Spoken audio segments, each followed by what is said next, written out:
possibility of conversion or sudden change is one of the most relevant topics in almost every area of human endeavor. Present-day psychologists, psychiatrists, and psychotherapists believe, contrary to Freud, that you can transcend your childhood. You need not be what your parents have made you. And listen, for a lot of us, that's good news. The medical world is actually examining the possibility of change. Recently, cardiovascular researchers separated all of us into two types, A and B. Type A's are hardworking overachievers who are prone to actually die of heart attacks. Type B's go through life smiling and smelling the roses, having fun and enjoying the world, and they tend to live a little bit longer. Now, instead of concentrating solely on methods of treating Type A's, doctors are asking if there is a chance that Type A's can change into Type B's. And some educators are now suggesting that IQ is changeable. That score you achieved in the primary grades may not be fixed at all. There are indications that IQ scores can be raised, that radical changes are indeed possible. Conversion is at the very center of the biblical message. Throughout the Old and New Testament, the message is that it's never too late to change. You're not locked into what you have always been and done. You're not a prisoner to your track record. See, history is littered with examples of sudden and surprising conversions. If you look at John Wesley, son of an Anglican priest and missionary to America, he had one. This great theological giant returned to England discouraged and defeated. One day, sitting in a chapel in Aldersgate, he found his heart strangely warmed. John Wesley was converted and became the great fountain of life for the Methodists and all of England.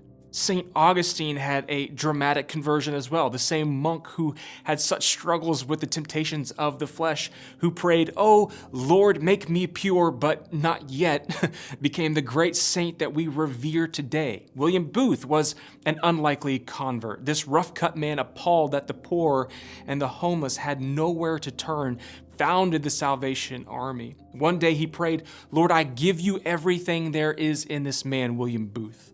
Now do with me what you will." And with that one man's conversion, a movement started that changed hundreds and thousands of lives.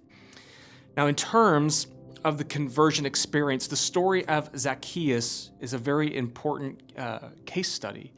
Jesus was coming to visit Jericho, a town far below sea level by the Jordan River. It was a very important center of commerce, the hub of all the trade routes from Jerusalem. King Herod actually had a place there. It was a historic city. Mark Antony once actually gave Jericho to Cleopatra as a gift. Joshua and his trumpeters had brought down its walls. Jesus was passing through this very important city, and crowds had come out to see him. Zacchaeus, a wealthy tax collector, was a part of that crowd, but being vertically challenged, he was unable to see. So what did he do? He climbed a tree. The parade finally arrives. Jesus passes by, and in spite of the crowd on both sides of the road, he notices Zacchaeus. He summons him to come down and feed his disciples and himself. And I've often wondered why, out of the entire city of Jericho, Jesus zeroes in on Zacchaeus. I used to think it was because of the conversion of a corrupt tax collector would be a very powerful demonstration of the power of God. But I think Jesus went through that town really looking for the most ready and open person there. Though Zacchaeus seemed the least religious, he was, I believe, one of the most hungry for new life that God had for him. Luke gives us a condensed story of the encounter. They go home, they sit and eat.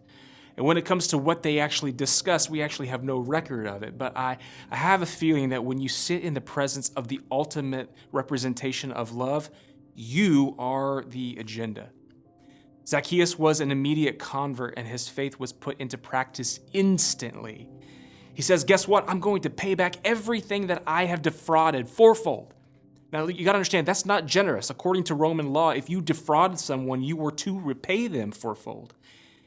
He met the law's requirements, but beyond that, he declares that he will give away half of his goods. See, that was entirely voluntary. Jesus says in this moment, today, salvation has come to this house. Zacchaeus went cold turkey, like an addict who gives up drugs or alcohol with no gradual withdrawal. In an instant, he gave up his money and his old lifestyle, and salvation was pronounced. This conversion need not be sudden. It can be a long time coming. So you gotta understand the physical birth process in its final stages takes just minutes or even seconds, but the baby has been coming for 9 months, right?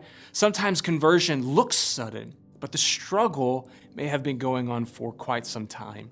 The hound of heaven, to use the phrase from Francis Thompson's wonderful poem, has pursued you down the labyrinth of years. One day, you stop running and he overtakes you.